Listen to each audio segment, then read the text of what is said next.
तो इसका straight line layout भी नाम होता है। ठीक है,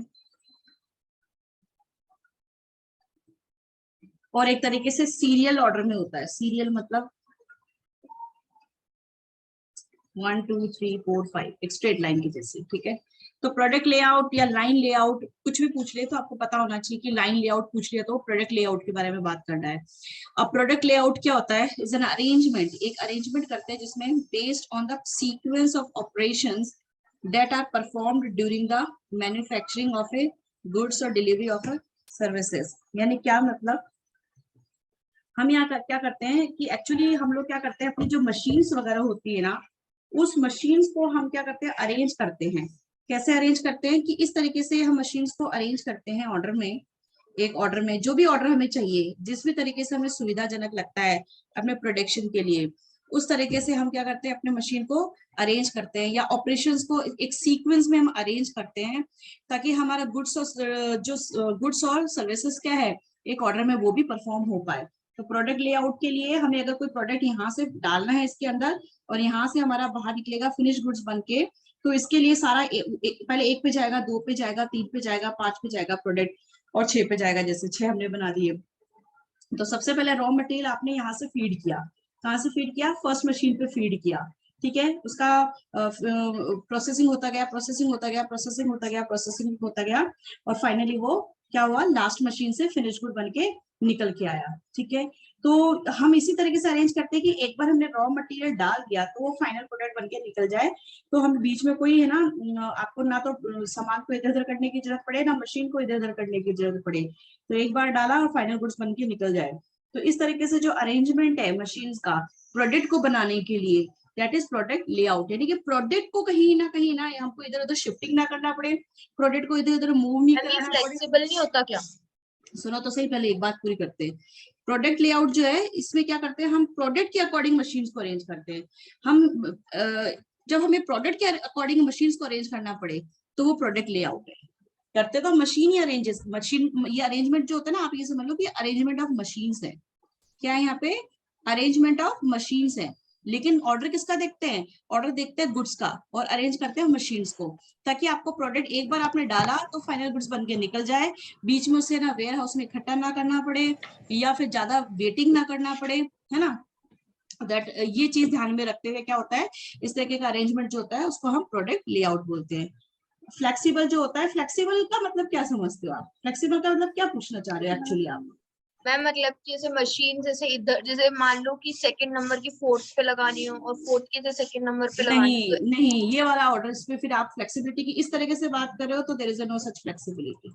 we will not change the location of the machines. और अगर नियर बाय फ्यूचर में जैसे मशीन जैसे ऑब्सोलीट या कुछ हो जाती है तो सेकंड की जगह कोई तब तो नई लगानी। डेफिनेटली हाँ, तब तो अगर ऑब्सोलीट होता है तो हमको ऐसा मार्जिन करना ही पड़ता है। वो तो हमने सीखा ही है कि अगर फ्यूचर के अंदर हमें कभी भी लेआउट चेंज करना पड़े तो वैसा मार्जिन हमें बना के चलना पड़ेगा, तभी वो क्या कहलाता है, गुड फैसिलिटी लेआउट या plant layout.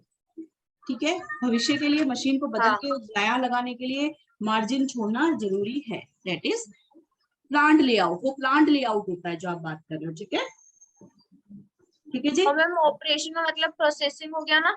Operations, sequence of operation का मतलब है कि जब आप मशीन्स को ऑपरेट करोगे तो वो इस सीक्वेंस में अरेंज होनी चाहिए। ठीक है, तो ऑपरेट का मतलब मशीन का ऑपरेशंस भी है, और ऑपरेट का मतलब जब प्रोडक्ट को डाल दोगे तो मशीन जब ऑपरेट होंगी तो प्रोडक्ट को जो है ना, मतलब प्रोडक्ट को शिफ्ट नहीं करना पड़े, तो मशीन को उसी तरीके से अरेंज कर दो।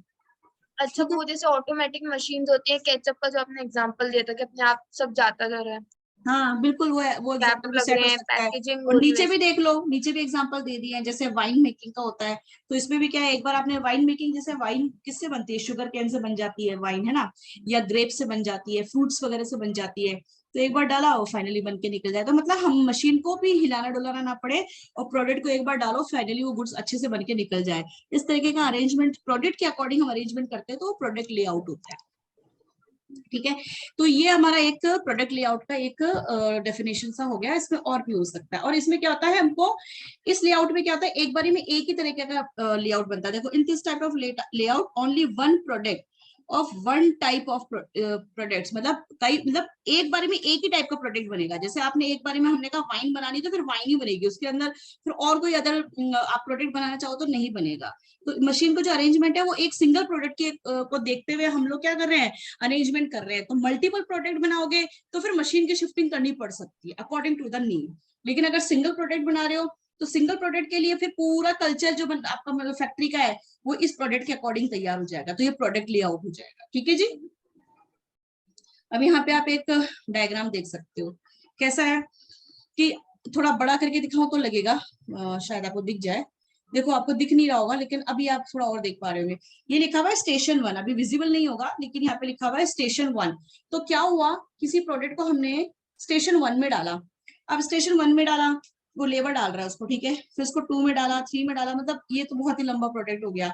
मतलब स्टेशन 27 तक वो प्रोडक्ट चला। तो देखो चला चला चला। अब यहाँ पे क्या, ये मशीन्स रखी हुई है, स्टेशन 1, स्टेशन 2, स्टेशन 3। ये स्टेशंस क्या है, वर्क स्टेशंस हैं। तो ये वर्क स्टेशंस हमने अरेंज किए, चाहे हमको अब जो हमारा फैक्ट्री एरिया था या नीड ही ऐसी थी कि हमको अरेंज ही ऐसा करना पड़ेगा, तो हमने ऐसे ऐसे ऐसे अरेंज किया, ऐसे ऐसे अरेंज किया, फिर हमने ऐसे ऐसे मूवमेंट किया। ठीक है, कोई बात नहीं। फिर उसके बाद में फिनिश गुड्स बन के निकला। समझ में आ रहा है। तो हमने क्या करा, जो अपना असेंबल किया है ना स्टेशन को, वर्क स्टेशन को, वो according to our product requirement किया है, तो हम इसको फिर प्रोडक्ट लेआउट बोलेंगे। ठीक है जी, समझ में आया आप लोगों को? और देख लो, in this type product of, के हिसाब से मशीन अपन ने अरेंज करी है तो सीक्वेंस में। प्रोडक्ट लेआउट है। हाँ ठीक है। देखो, तो in this type of layout machines या अदर सर्विसेज आर लोकेटेड, या उसकी पोजीशन इस तरीके से करते हैं according to the processing sequence of the product. मतलब प्रोडक्ट किस सीक्वेंस में जाएगा, मतलब प्रोडक्ट को पहले यहाँ तैयार होकर फिर उसका क्या करना पड़ेगा आगे फर्दर, फिर उसका क्या बनेगा आगे फर्दर, फिर उसका क्या बनेगा फर्दर। तो उसी प्रकार से हम इसकी हिसाब से मशीनों को अरेंज कर देते हैं। अब जैसे एग्जाम्पल के तौर पर एक कार देख रहे हो, तो यहाँ पे कार का इतना सा तैयार हुआ है, फिर कार को की और बॉडी लगा दी हमने, फिर इसकी और हमने इसको ऊपर आगे पीछे तैयार किया, फिर इसके ऊपर की छत आ गई, फिर ये पूरी कंप्लीट तैयार हो गई। तो यहाँ पे प्लीज ये रिमूव करो अपना म्यूजिक। प्रोडक्ट लेआउट में देख रहे हो आप लोग कि ये प्रोडक्ट का एक लेआउट देख रहे हो आप लोग, किस तरीके से ये एरो जा रहा है। तो ये एक लाइन में जा रहा है। कोई भी जो प्रोडक्ट है वो एक तो लाइन में काम करता है, यानी कि एक सिंगल लाइन में काम करता है एक्चुअली।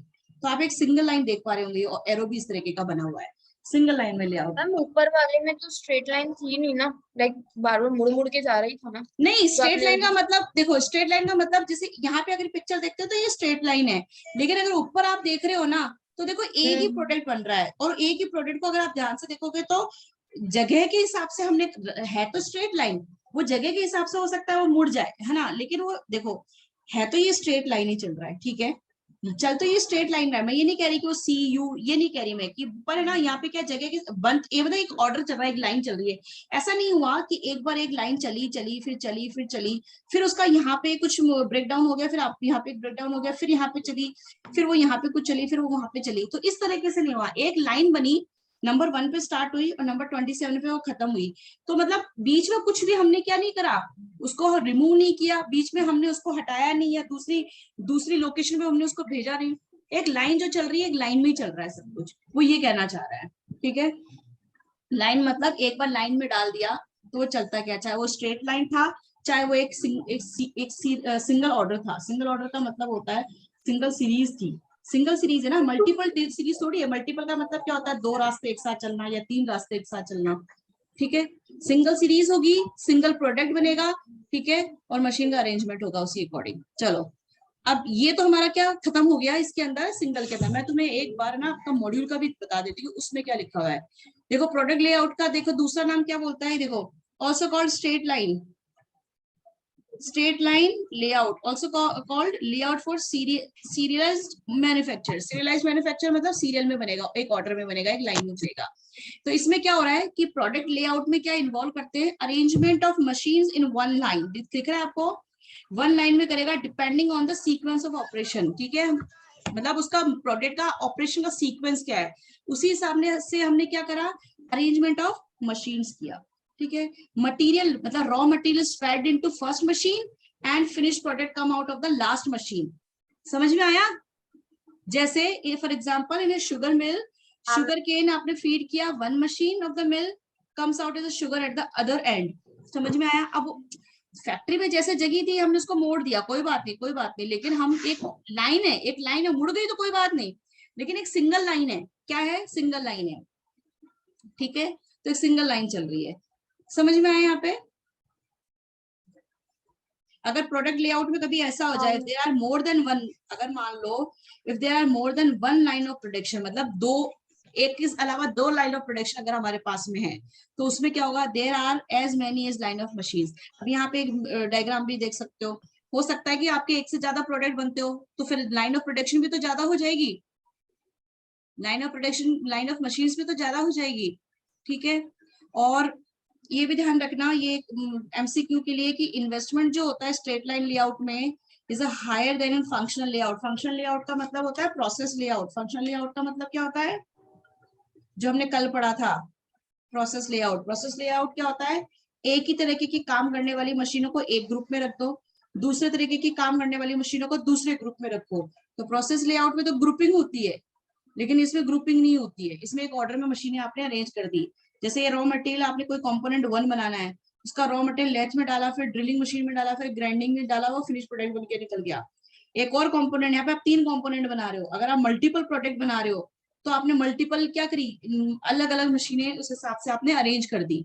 यहाँ पे हौच पौच नहीं किया, है ना, हौच पौच नहीं किया। फॉर एग्जाम्पल यहाँ पे भी एक ड्रिलिंग मशीन है, यहाँ पे भी एक ड्रिलिंग मशीन है, तो ऐसा नहीं हुआ कि कंपोनेंट 1 बनाने के लिए कभी ये मशीन खाली थी तो यहाँ डाल दिया, और ये मशीन बिजी थी तो यहाँ का यहाँ डाल दिया, और यहाँ का यहाँ डाल दिया। ऐसा क्रॉसिंग, क्रिस क्रॉस नहीं चलेगा, ठीक है।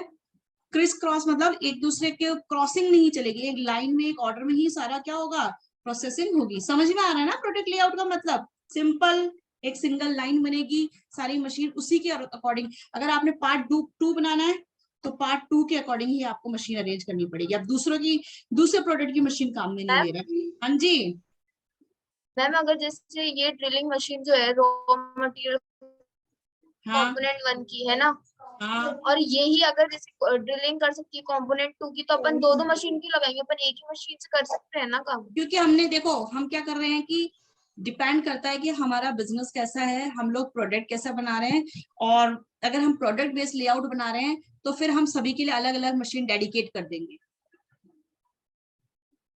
हम सबके लिए अलग अलग मशीन डेडिकेट करेंगे, ठीक है। उसके लिए चाहे हमें एक्स्ट्रा मशीन, तभी तो कह रहा है कि यहाँ पे जो इन्वेस्टमेंट्स होते हैं वो हायर होते हैं, समझ रहे हो, इन्वेस्टमेंट क्या होते हैं यहाँ पे, हायर होते हैं। आप एक्स्ट्रा पैसा भी तो खर्च कर रहे हो। अब देखो लेथ मशीन यहाँ पे भी है, लेथ मशीन यहाँ पे भी है, लेथ मशीन यहाँ पर भी है, 3 खरीद रखी है आपने।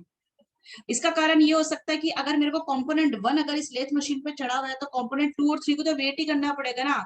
तो वेटिंग टाइम की वजह से भी तो आपका प्रोडक्ट मार्केट के अंदर धीरे लेट एंटर करेगा ना, तो लेट सेल होगी ना आपकी। तो इससे अच्छा है कि अगर आपको प्रोडक्ट बेस्ड आप बिजनेस डिपेंड करता है आपका, अगर प्रोडक्ट पे फोकस्ड है, ज्यादा से ज्यादा सेल करनी है, तो फिर मशीन एक्स्ट्रा लगा लो ना। घर में क्या 2 फ्रिज, 2 कंप्यूटर, 2 टीवी नहीं होते क्या, है ना। मोबाइल एक भी, पहले एक ही लैंडलाइन पे सारे घर के सब लोग कॉल कर लेते थे, बातचीत होती थी।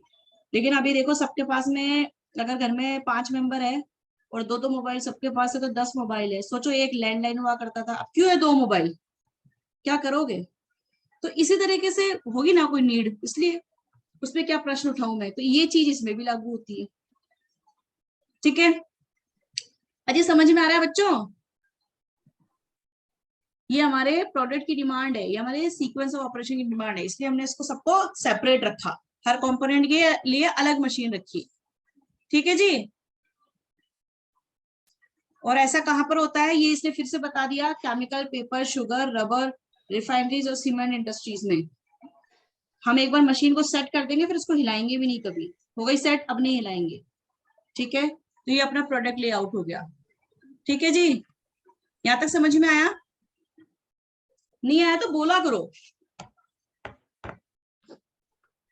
मैम, मैं ये बोल रही हूँ, जैसे वो ड्रिलिंग मशीन क्यों कर, तो अपन फालतू का एक्सपेंडिचर क्यों करे, जब अगर एक ही मशीन से दो प्रोडक्ट का काम हो सकता है तो। मैंने आपको आंसर किया ना, मैंने आपको आंसर किया, आपको समझ में मैम, नहीं है। आपकी आवाज ब्रेक हो रही है। सबको ही आवाज ब्रेक हो रही है क्या। Layout in the form of fixed position. अब फिक्स पोजीशन से नाम ही समझ में आ रहा है कि फिक्स पोजीशन लेआउट में हम क्या करते हैं, कि the involves the movement of man and machines, आपके मैन, लेबर और मशीन्स जो हैं, to the product which remain stationary, stationary मतलब एक जगह हम फिक्स कर देते हैं, ठीक है, movement of man and machine to the product remains fix, ठीक है। In this type of layout material major component remains in a fixed location and tools, machinery, man as well as other pieces of material brought to this location. क्या समझ में आया? क्या समझ में आया? चलो मैं डायग्राम दिखाती हूँ, इसमें तो डायग्राम इतना है नहीं, हम आगे चलते हैं इसके अंदर। ये देखो, एक सेकेंड, ये देखो फिक्स पोजीशन लेआउट को देखो आप लोग, और इसका दूसरा नाम आपको प्रोजेक्ट लेआउट भी मिल जाएगा, ठीक है। तो आप कहीं पे भी अपने मॉड्यूल में कहीं पे भी लिखिए कि इसका दूसरा नाम प्रोजेक्ट लेआउट भी है। फिर से देख लेते हैं इसके अंदर, in this type of layout material major components remains in a fixed location and tools, machinery, man, other materials are brought to this location, और this layout is suitable when one or few pieces of identical heavy products are to be manufactured. Diagram देखते हैं। देखो एक diagram है, क्या ऐसा layout कभी आपने देखा है? आप देख रहे हो इसके अंदर क्या हो रहा है? पहले डायग्राम को, ये पिक्चर को देखने की कोशिश करो। कार मैन्युफैक्चरिंग, कार मैन्युफैक्चरिंग का एक अपना फैक्ट्री है, ठीक है। फिर इसमें क्या होगा? इसमें कौन कौन मूव करेगा? कौन कौन मूव कर रहा है पहले बताओ? मैन मूव करेगा, मैन मूव करेगा, कार्स मूव करेगी, और कुछ मशीन्स भी मूव करेंगी। हाँ, देखो मूवमेंट ऑफ मैन और मशीन्स जो होंगे, है ना, और इसमें और क्या होगा? कुछ चीजें फिक्स रहेंगी और कुछ चीजें क्या करेगी? मूव करेगी।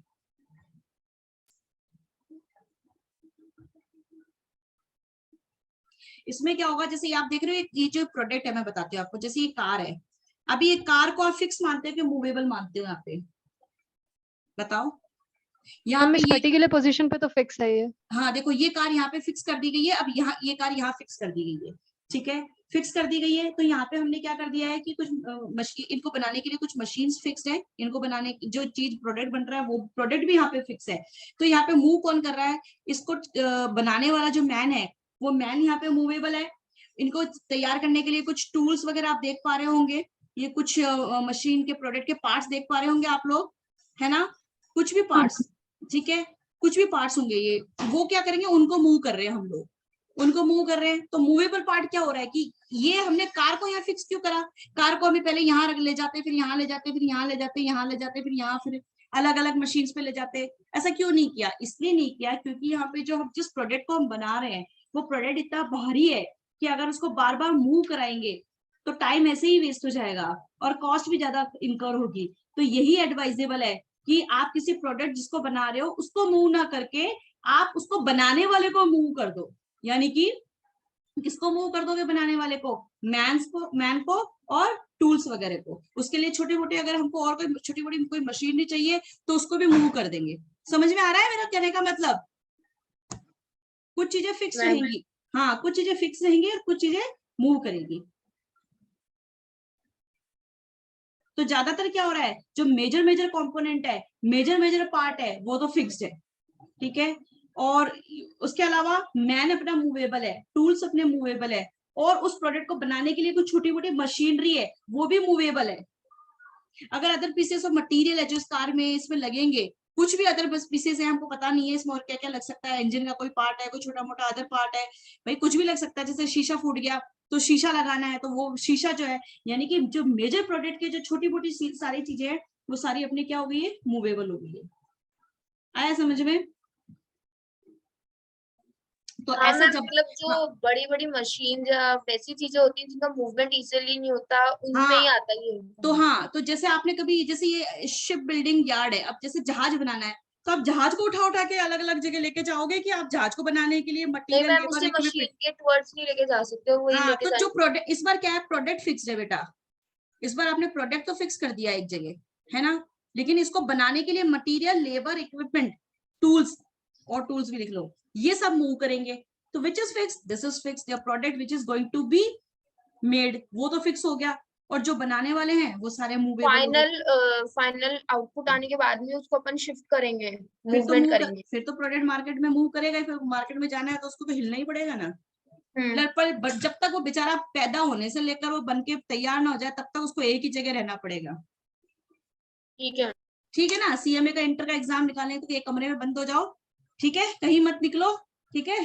कितने महीने बचे, मान लो 4 महीने बचे, तो 4 महीने कमरे से निकलो ही मत। अंडरग्राउंड होता है होना, जानते हो अंडरग्राउंड होना, बस पढ़ना है, वहीं पे टॉयलेट यूज करो, वहीं पे खाना बना आ जाएगा, वहीं पे अपने छोटा मोटा एक्सरसाइज कर लो रूम में ही, वहीं रहो। जब तक मैं सीएमए इंटर नहीं निकाल लूं, मैं उसी कमरे में बंद हूं। समझ में आ रहा है मेरा एग्जाम्पल क्या कह रही हूँ मैं आपको? हाँ।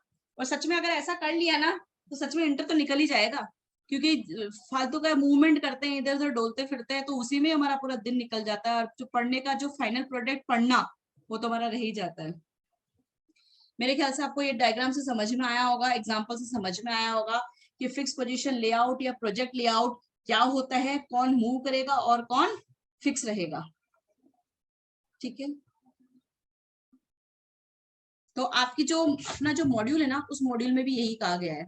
देखो इसमें क्या कहा गया है कि अपने जो जहाज हैं, या बड़े बड़े बॉयलर्स बनाने पड़ते हैं, या एयरक्राफ्ट जहाज बनाना पड़ रहा है, मतलब हवाई जहाज, कोई जनरेटर्स बनाने पड़ रहे हैं, या कोई अदर बड़ी बड़े लोकोमोटिव्स, मतलब कारें वगैरह, बड़े बड़े ट्रक्स वगैरह बनाने पड़ रहे हैं, तो ये इतने ये बहुत बल्कि और हैवी है, तो एक जगह फिक्स रहेंगे, ठीक है। और बाकी सब चीजें मूव करेगी। ये देखो, समझ में आ गया ना अपना? ठीक। हाँ मैम। अब फिक्स के नाम से ही पता चला था कुछ फिक्स रहेगा, लेकिन मूव भी कर रहा था, लेकिन फिक्स प्रोडक्ट था, इसलिए हमने उसका क्या कर दिया, फिक्स पोजीशन नाम दे दिया। मिक्स्ड लेआउट और कंबाइंड लेआउट, इसमें समझ में ही आ रहा होगा, मिक्स का मतलब कुछ चीजें फिक्स रहेंगी, कुछ चीजें मिक्स रहेंगी। अरे प्रोडक्ट लेआउट और प्रोसेस लेआउट का जहां मिक्सचर होता है, मतलब कुछ पैटर्न तो प्रोडक्ट लेआउट का था, और कुछ पैटर्न प्रोसेस लेआउट का था। तो प्रोसेस लेआउट का मतलब एक जैसी मशीनरी एक ग्रुप में डाल दो, दूसरा एक जैसी मशीनरी एक ग्रुप में डाल दो, ठीक है, तो ग्रुपिंग होगी, मशीन्स की ग्रुपिंग होती है, ठीक है, तो उसको हम प्रोसेस लेआउट कहते हैं। और प्रोडक्ट लेआउट क्या कहते हैं? प्रोडक्ट लेआउट क्या कहते हैं कि एक प्रोडक्ट ही, के हाँ हिसाब से मशीनल सीक्वेंस लगाना। हाँ, तो मशीनों का एक सीक्वेंस लगाना कि भाई एक तरीके का प्रोडक्ट के लिए एक अरेंजमेंट है, तो दूसरे के लिए हमने दूसरा अरेंजमेंट कर रखा है, राइट। तो इन दोनों का जहां पे कॉम्बिनेशन हो जाएगा, वो मिक्स या कंबाइंड लेआउट हो जाएगा, ठीक है। तो मतलब एक कोई कंपनी ऐसी है जहाँ पे, या मैन्युफैक्चरिंग कंपनी, वहाँ पे प्रोडक्ट लेआउट भी फॉलो होता है, प्रोसेस भी होता है। किसी मैन्युफैक्चरिंग में ऐसा हो सकता है। अभी देखो, अभी डायग्राम आपको दिख जाएगा, देखो ये वैसे तो आपको दिखाई दे रहा होगा कि जैसे फॉर एग्जांपल कोई कंपोनेंट बनाना है, उसका रॉ मटेरियल हमने यहाँ पे डाला, तो वो लेथ मशीन जो ये लेथ, कोई लेथिंग का काम होता है ना, जैसे कटाई छटाई धुलाई, वो कोई 3 मशीनें मिलकर करेंगी, तो उनको एक ही ग्रुप में डाल दिया। फिर हमने ड्रिलिंग करनी है, कुछ उसमें छेद करने हैं, स्क्रूज कसने हैं, तो उसमें ग्राइंडिंग का मतलब और भी कोई काम होता होगा, तो ये एक ही कैटेगरी। अब इसमें क्या हुआ, आप देख पा रहे होंगे कि ग्रुपिंग हो गई, हाँ जी हो गई, फिनिश गुड बन के निकला निकला, और एक सीरियल, एक सिंगल स्ट्रेट लाइन भी हमने फॉलो कर ली, और हमने एक स्ट्रेट लाइन भी फॉलो कर ली, ठीक है। अब ये दूसरा कंपोनेंट बनना है, कंपोनेंट नंबर 2, ये कंपोनेंट नंबर 1। अगर कंपोनेंट नंबर 2 बनना है, तो उसमें भी हमने क्या करा, सेम काइंड की मशीन की एक ग्रुपिंग की, दूसरे की ग्रुपिंग की, grouping lathes, milling, grinding, gearing और ग्राइंडिंग और प्लेटिंग, इनको ग्रुपिंग कर दी, हाँ जी ग्रुपिंग कर दी। और ऑर्डर है, हाँ जी है, ये स्ट्रेट लाइन ऑर्डर यहाँ पे भी फॉलो हुआ है। तो इन दोनों को हम मिलाकर हम क्या बोलेंगे, फिर कंबाइंड बोलेंगे या मिक्स बोलेंगे। आया समझ में? आ गया होगा हाँ। मेरे ख्याल से, हाँ ठीक है। अब इसके दूसरा एग्जाम्पल कहाँ होंगे, मतलब वहाँ पे? एग्जाम्पल क्या होंगे, लो एग्जाम्पल पे चलते हैं, एक मिनट।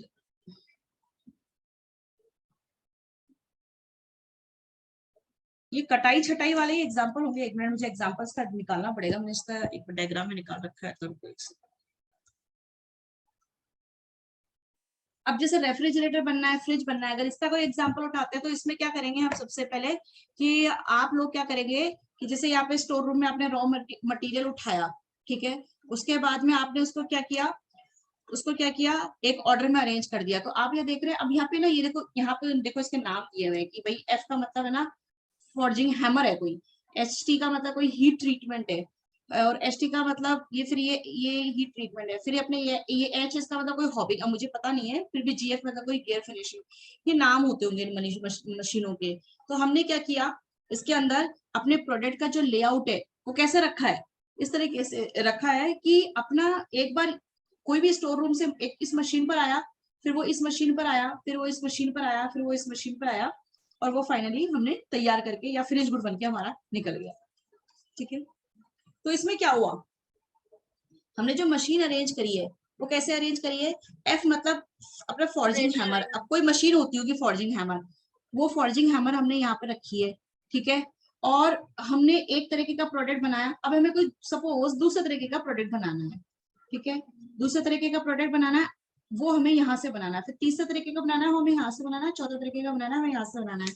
तो फॉर्जिंग टाइप के या हैमर टाइप के प्रोडक्ट हमने मशीनें एक लाइन में अरेंज कर दी। ठीक है, एक मतलब ये ऐसा समझोगे कि ये एक ग्रुप बन गया। ठीक है, सेम। फिर ये एच का मतलब क्या, हॉबिंग मशीन को सबने हमने एक ही ग्रुप में एक ही लाइन में अरेंज कर दिया। ठीक है, एच टी का मतलब हीट ट्रीटमेंट फर्नेस, कोई भट्टी होगी जिसमें गर्म करते होंगे कोई चीज को, तो उसको हमने एक ग्रुप में रख दिया। और फिर नेक्स्ट लास्ट मशीन है उसको हमने एक ग्रुप में रख दिया। अब हमें हमें हमें प्रोडक्ट कितने तरीके के बना रहे हैं आप देख पा रहे होंगे, एक ये एक लाइन हो गई है, दूसरी ये लाइन हो गई है, तीसरी ये लाइन हो गई, चौथी ये लाइन हो गई है। तो एक तरीके से हमारे पास में 4 तरीके के प्रोडक्ट्स बन रहे होंगे। समझ में आ रहा है क्या आपको? हाँ मैम। तो ये फिर वापस से क्या हो गया, मिक्सचर हो गया ना। तो ये आप रेफ्रिजरेटर का एक एग्जांपल लिख लो, और मिलेंगे तो आपसे और शेयर कर लेंगे। तो refrigerator company uses this type of layout. ठीक है, क्योंकि ये क्या कर रहा है, this layout used to produce various operation like stamping, welding, heat treatment are carried out different work centres and the final assemblies of the product done in product. छोड़ो ये, आप ये बस इतना समझ लो कि किस तरीके से हमने मशीनों को अरेंज किया और किस तरीके से हमने सिंगल प्रोडक्ट को स्ट्रेट लाइन में बना के बाहर निकाल दिया, दूसरे तरीके के सिंगल प्रोडक्ट को फिर हमने बना के बाहर निकाल दिया। समझ में आया? अब चाहे आपने यहाँ पे एफ 4 तरीके के रखे हो, हीटिंग के भी 4 तरह, हॉबिंग भी 4 तरीके के रखे हो, उससे क्या फर्क पड़ता है। तो इस तरीके से आपने कॉम्बिनेशन यूज कर लिए हैं। ठीक है, अभी ये हॉबिंग देख रहे थे तो मैंने हॉबिंग भी ढूंढा था। हॉबिंग मशीन कुछ इस तरीके की मशीनें होती है जिसमें 2 छर्रे एक साथ लगे होते हैं, और ये किसी तरीके की कटिंग का काम करते हैं, है ना। हॉबिंग मशीन क्या करती है, स्पेशल टाइप की एक मिलिंग मशीन होती है, उसमें टीथ होते हैं या स्प्लाइंस होते हैं जो क्या करते हैं, कट करने का काम करते हैं। समझ में आ गया, दैट इज अ हॉब। अब ऊपर ये हॉब वर्ड आया था ना, तो आई ट्राइड कि भाई आप हॉब भी पूछोगे ये भी पूछोगे, तो उसके लिए मैंने ये लिख दिया था, ये डायग्राम दिखा दिया था। तो दीज आर द थिंग्स जो मशीन या फ्रिज बनाने के काम आ रहा है या वहां पे वो इसको यूज कर रहा है। यहाँ तक समझ में आया? हाँ मैम। देखो अब अपना नेक्स्ट जो और लास्ट जो है ना, वो अपना क्या हो रहा है, सर्विस लेआउट जो है वो सर्विस फैसिलिटी के हिसाब से लेआउट तैयार करना है। सर्विस फैसिलिटी का मतलब होता है जो सर्विस प्रोवाइडर्स होते हैं ना, वो लोग अपने ऑर्गेनाइजेशन का किस तरीके से लेआउट रखते हैं ताकि वो लोग अच्छे से डिलीवरी ऑफ सर्विस कर पाए। जैसे कि हॉस्पिटल्स होते हैं, जैसे कि बैंक्स होते हैं, तो वो अपना लेआउट किस तरीके से रखेंगे कि भाई एक बार कस्टमर या कोई पेशेंट उनके यहाँ आएगा, एंटर करेगा, और फाइनली वो जो भी सर्विस लेने आया है वो उसको लेके निकल जाए। तो लेआउट इस तरीके से करना होगा कि वो आए, कांटेक्ट करे। जैसे हॉस्पिटल जाना था, सबसे पहले वो कहाँ पे जाएगा, जहाँ पे अपना रिसेप्शन। रिसेप्शन पे जाएगा, रिसेप्शन पे वो अपना सारा डेटा वेटा बिलिंग विलिंग होगा। उसके बाद में जिस तरीके का ट्रीटमेंट है वो उस वार्ड में या डिपार्टमेंट में जाएगा, और उसके अलावा उससे रिलेटेड दूसरा लैब वगैरह में जाना है तो जाएगा, फिर वो मेडिकल वाले स्टोर पे जाएगा तो जाएगा, फिर उसके बाद में फाइनली वो आउट ऑफ द हॉस्पिटल होगा। तो इस तरीके से जब हम किसी सर्विस के हिसाब से किसी फैसिलिटी को अरेंज करते हैं ना, लेआउट तैयार करते हैं, तो वो सर्विस फैसिलिटी लेआउट है। इसके नाम से ही पता चल रहा है हमको। समझ में आ रहा है क्या? समझ में आ रहा है? तो ये क्या कह रहा है कि जो fundamental difference between service facility और मैन्युफैक्चरिंग फैसिलिटी, अभी तक ऊपर जितने भी हमने 4 तरीके के लेआउट्स देखे हैं वो अपने सारे मैन्युफैक्चरिंग लेआउट थे, और ये 5वां लेआउट है जो ये सर्विस फैसिलिटी लेआउट है। तो इस लेआउट में क्या हो रहा है कि that many service facilities exist to bring together customer and services. मतलब इस तरीके से बनाएंगे कि सारे क्या हो जाए, सारी सर्विसेज एक साथ ढंग से हम डिलीवर कर पाए। Service facility layout should provide easy entrance to these facilities from freeways and busy throughout thoroughfares। मतलब एक बार वो आए, इजीली एंटर करे और फ्रीली वो अपनी सर्विस वगैरह लेकर उसके बाद में वो फाइनली वो वहां से निकल जाए। तो इस तरीके से हमको वेल ऑर्गेनाइज करना पड़ेगा, क्योंकि आएगा तो मतलब मैम क्या, ये थोरोफेयर्स थोरोफेयर्स का मतलब वहां से अपनी सर्विस लेके निकल जाए, फेयर वेयर पे करके निकल जाए। जैसे अगर वो आएगा, मान लो वो आएगा अपना, तो उसको आने से पहले अगर वो हॉस्पिटल में भी आ रहा है फॉर एग्जांपल, तो उसको क्या करना होगा, पार्किंग चाहिए और डायरेक्टली हॉस्पिटल में कार डालेगा अपना? नहीं मैम, पार्किंग करेगा। पार्किंग करेगा, तो पार्किंग करेगा तो फिर उसको पार्किंग एरिया चाहिए, तो इसने ये बोला कि हाँ एम्प्टी, एम्प्टी मतलब sorry employ lighted parking area, है ना, रात में दिन के हिसाब से। और उसके बाद में आपने एंटर किया, उसके बाद में आपने वॉकवेज, वॉकवेज का मतलब क्या होता है, मतलब हॉस्पिटल के कॉरिडोर्स होते हैं या बैंक के कॉरिडोर्स होते हैं या कोई अदर किसी सर्विस डिपार्टमेंट में चले गए, एजुकेशन में आप यूनिवर्सिटी चले गए, कॉलेज चले गए, तो वेल डिजाइन वॉकवेज नहीं होनी चाहिए। वॉकवेज मतलब कॉरिडोर्स नहीं होते क्या? होते हाँ, तो वो वहां से आप उसको, अरे वहां से उसका सिस्टमैटिकली वो वहां से वॉक करे। और इसी प्रकार से फिर क्या है, बिजी फ्री वेज भी आपने देखा और बिजी थोरोफेयर्स भी देखा। तो थोरोफेयर भी क्या अपना एक तरीके से रास्ता ही होता है। थोरोफेयर का मतलब क्या होता है, जो अपने निकलने के लिए, जैसे निकलने के जो कॉरिडोर्स मैम, ये होते हैं ना। एम्प्टी मतलब सफिशिएंट होता है ना, AMPLY। ये सफिशिएंट क्या होता है, ये नहीं क्या सॉरी, लिखा एम्प्लॉय है? Lighted parking. अरे एम्प्लॉय का मतलब होता है सफिशिएंट अमाउंट ऑफ, पर्याप्त मात्रा में लाइटनिंग एरिया, पार्किंग एरिया होना चाहिए। चलो अब ज्यादा इसको हम वर्डिंग्स को देखते हैं। थोरोफेयर मतलब फिर से वही रास्ते वगैरह जो होते हैं, एक्चुअली कॉरिडोर्स वगैरह जैसे होते हैं, ठीक है, ठीक है। कॉरिडोर्स वगैरह, कॉरिडोर्स तो जानते हो ना आप लोग? हाँ मैम। ठीक है। तो कुल मिला के कोई भी कस्टमर आपके यहाँ पे सर्विस लेने के लिए आए, तो पार्किंग से लेकर जब तक वो वापस से पार्किंग एरिया में अपनी कार से चले ना जाए, उसको रास्ते भी सही से, फ्री रास्ते होने चाहिए, फ्री रूट्स होने चाहिए, है ना, और अपने डिपार्टमेंट सही से बने होने चाहिए। इस तरीके से डिजाइन होना पड़े कि इसको एक कोने से लेकर दूसरे कोने तक जाने के लिए पता चला अंदर ही अंदर वो 3-4 किलोमीटर घूम गया, ऐसा नहीं होना चाहिए, ठीक है। लास्ट एक और चीज बच गई अपनी इस हिसाब से, वो क्या है, ये जो अपनी इंपॉर्टेंस ऑफ लेआउट है ना। बेटा इंपॉर्टेंस ऑफ लेआउट का मतलब ये है कि आप किसी भी तरीके का लेआउट करो, चाहे आप प्रोडक्ट करो, प्रोसेस करो, मिक्स करो, कंबाइन करो, सर्विस करो, किसी भी तरीके का लेआउट करो, सबके अंडर में एक पॉइंट जरूर है कि इनकी इंपॉर्टेंस क्या है, कि इस तरीके से हमको लेआउट तैयार करना चाहिए कभी भी कि आप हर तरीके का जो बॉटल लाइन मतलब कोई भी रुकावट हो, वो रुकावट ना आए काम करने में। अननेसेसरी और कॉस्टली चेंजेस, मतलब जब आपको चेंजेस करने पड़े तो महंगा बदलाव ना करो, बेटर प्रोडक्शन कंट्रोल कर सको, इसलिए आपको लेआउट ऐसा बनाना पड़ता है। लेआउट की इंपॉर्टेंस क्या है कि आपको कंट्रोल अच्छे से कर पाओ, आप सुपरविजन नजर हर तरीके से रख पाओ। और जैसे फॉर एग्जांपल सुपरविजन में मैम जैसे यहाँ पे एक मिनट, एक मशीन हमने ऐसे अरेंज करी, मान लो यहाँ पे हमने 17-18 मशीन अरेंज कर ली, अगर सुपरवाइजर यहाँ से बैठ के देखेगा ना या टेबल में भी खड़ा होगा, तो लास्ट मशीन पे लोग कैसे काम कर रहे हैं नहीं दिखेगा। तो एक हमको एडवाइस किया जाता है कि जो लेआउट है वो इस तरीके से रख दो, सुपरवाइजर को यहाँ बिठा दो, तो वो यहाँ से इधर भी निगाह रख सकता है, इधर भी रख सकता है, इधर भी, इधर भी, इधर भी, इधर। तो ये मेरे ख्याल से यू पैटर्न जो होता है that is a more appropriate layout, ठीक है। हाँ बोलिए भाई।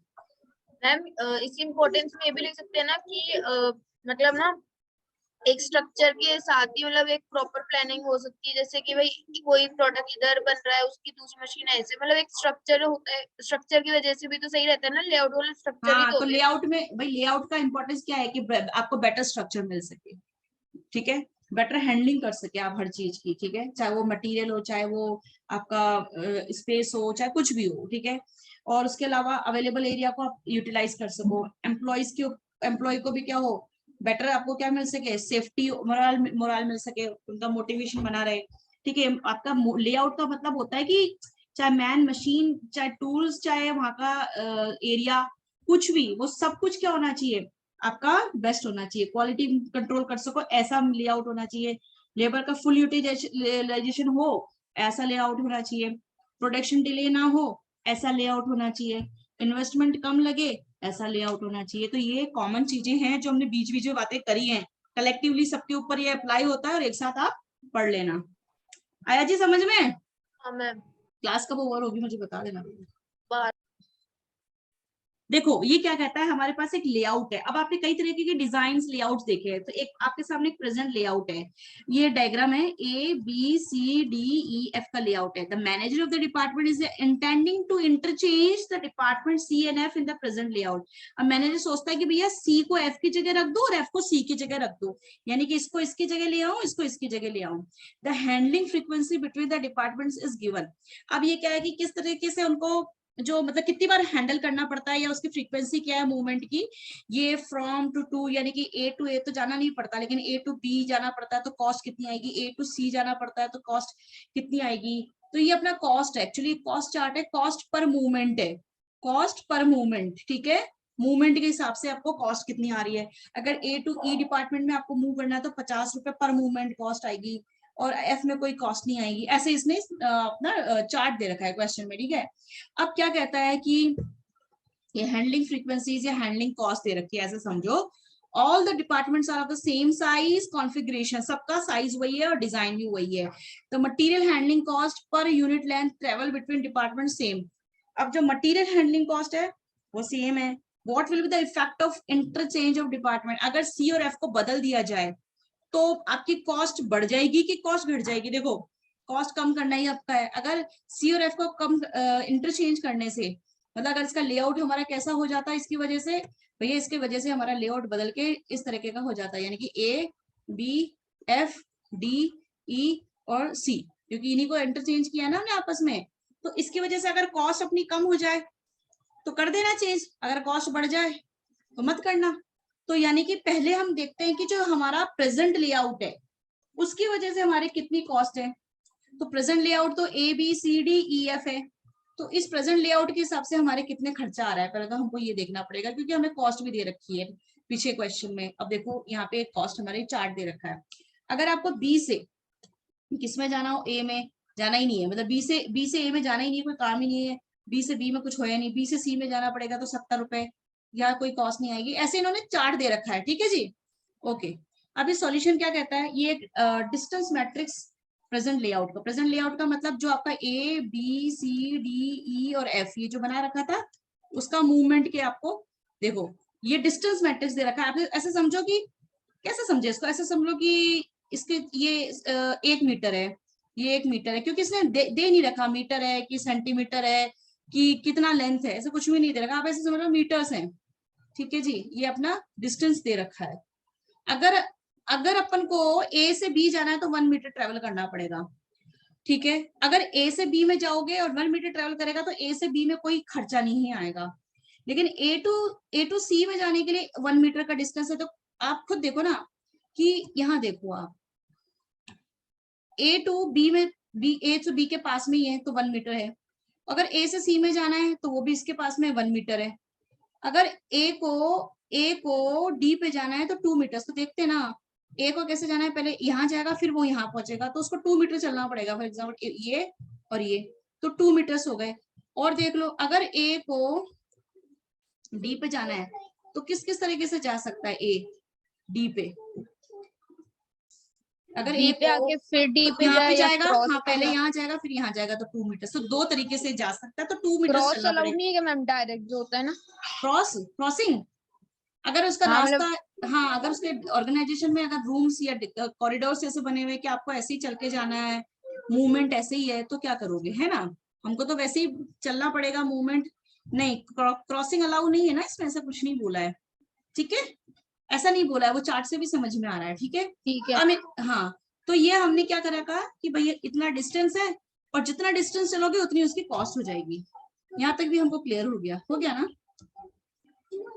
अब देखो तो सॉल्यूशन कैसे करना है, very simple, number of movements into cost, number of movements into cost. तो क्या करेंगे, देखो हमने प्रेजेंट लेआउट के हिसाब से अपना पहले क्या कर लिया था, ये स्टेप्स लिखे हैं, तो ये स्टेप्स हमने, अच्छा ये स्टेप्स उसने दिए नहीं है, ये हमने बनाए हैं, ये जो सॉल्यूशन है ये हमने क्या स्टेप्स क्या बनाए हैं, कैसे, ये खुद बनाना आप। जैसे ये ए टू अगर ई में जाना है तो अगर ए से ई में जाना है तो पहले यहाँ जाओगे 1 फिर यहाँ पहुंचोगे 2, तो ये 2 मीटर। अगर आपको ए से एफ में जाना है तो कैसे जाओगे 1 2 और 3 मीटर, ठीक है, ऐसे समझ लो।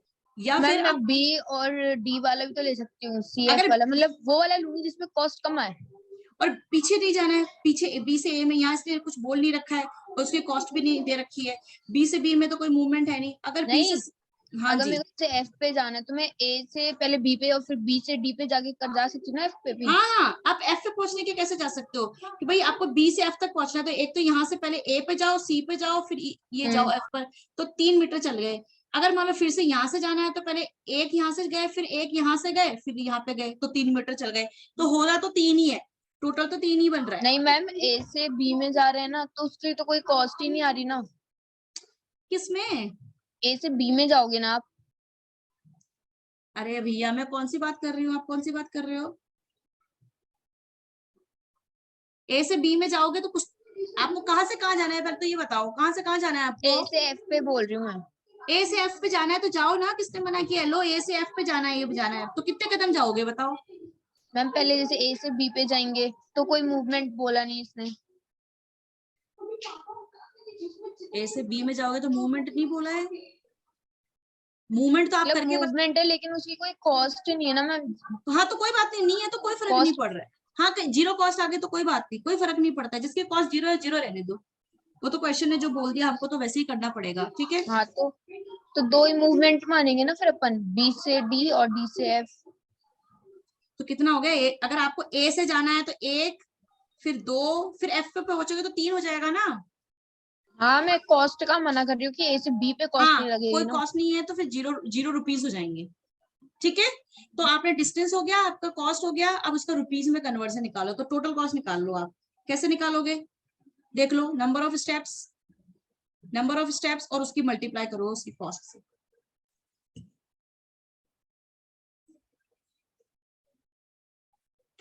तो बताओ ए टू बी अब कितनी कॉस्ट आएगी? तो ए टू बी और ए टू बी, तो नंबर ऑफ मीटर्स और उसकी कॉस्ट जीरो, तो ये जीरो आ गया। फिर आप डिस्टेंस वापस देखो, ए टू सी 1 मीटर, और यहाँ पे 1 मीटर का कितना हो गया? 90 रुपीज, तो 1 इंटू 90 रुपीज।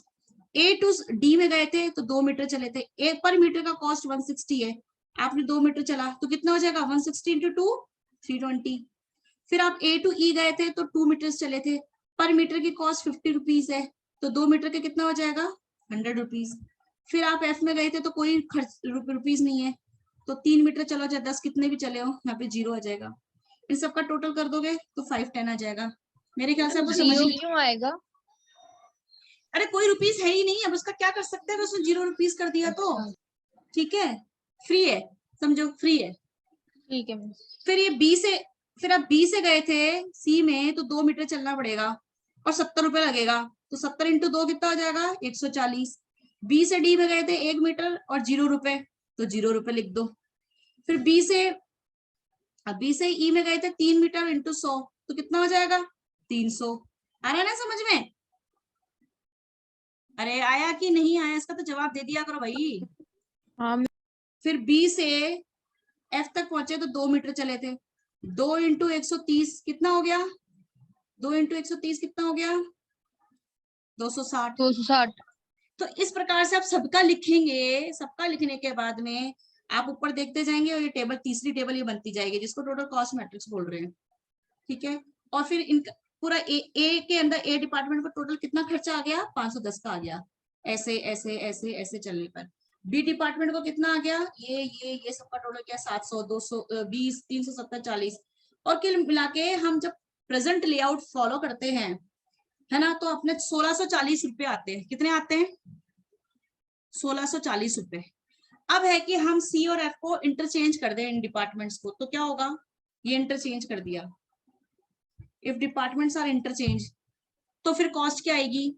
तो देखो कॉस्ट टेबल तो वही रहेगी जो ऊपर सवाल में दे रखी है, सवाल में जो कॉस्ट दे रखी है वो दे रखी है, और डिस्टेंस आप निकाल लो। इस बार क्या होगा? ये टेबल देखते जाओ, डिस्टेंस आपको निकालना पड़ेगा। तो कैसे निकालोगे भैया? पहले नंबर ऐसे देख लो, नंबर ऑफ मीटर्स कितने चले, ए टू बी जाने के लिए एक ही मीटर चलना पड़ा, तो ये रहा एक। फिर आपको ए टू सी में जाने के लिए, अब सोचो यहाँ से देखो, यहाँ पे आपने ए लिख दिया, यहाँ पे A B C D E F लिख लेना। फिर आपको ए टू सी जाना पड़ेगा तो कितना मीटर चलना पड़ेगा? 1 2 और 3, तो आपने 3 लिख लिया। अब ए टू डी जाना है, सॉरी ए टू डी जाना है तो 1 और 2, तो 2 लिख लिया। ए टू ई जाना है तो कितना लिखना पड़ेगा? 1 और 2, तो 2 लिख लिया। ए टू एफ जाना है तो एफ पास में आ गया तो 1 मीटर चलना पड़ेगा। अरे आ रहा है समझ में? डायग्राम देख देख के लिख रहे हैं ना हम लोग, क्योंकि ये टेबल तो हमको ही बनानी है ना, डिस्टेंस टेबल। अरे ये टेबल तो हम ही को बनानी है कि किसी और को बनानी है?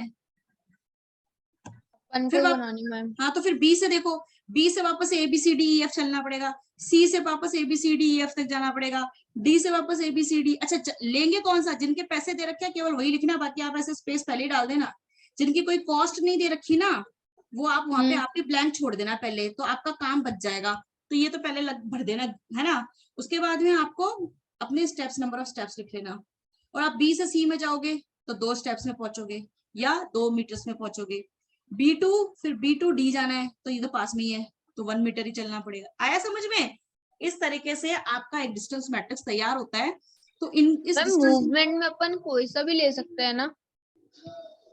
कोई सा कैसे ले सकते? जैसे मतलब आप कैसे भी घूम लो, जैसे A से E पे जाना है तो 2 मूवमेंट हो रहे हैं। हाँ भाई, आपको A to E जाना है तो A to E कैसे भी जा सकते हो, बताओ कैसे जाओगे। और ध्यान रखना, नहीं ध्यान रखना, शॉर्टेस्ट रूट यूज करोगे, पैसा बचाना है। You always use shortest route, please keep in mind. क्योंकि ज्यादा लॉन्ग रूट से जाओगे टाइम वेस्ट होगा, कॉस्ट ज्यादा लगेगी। तो टाइम और कॉस्ट ये ज्यादा लगेगी, टाइम बचाना है, कॉस्ट बचानी है, तो शॉर्टेस्ट रूट यूज करोगे। अब A to E जाने के लिए 1 और 2 में पहुंच रहे हो तो आप ऐसे थोड़ी ना मूव करोगे फिर कि भैया नहीं मेरे को तो है ना पहले B में जाना है, D जाना है, C जाना है। वो एक बोलते ना, हवा में उड़ते मत रहना है, या अब बाकी शब्द नहीं बोलना चाहती मैं, ये E को पहुंचने के लिए शॉर्टेस्ट रूट आपका यहाँ से यही पहुंचना है। ठीक है, लिख लिया? सबको लिखने के बाद में आपको कॉस्ट ऊपर ही देखनी है।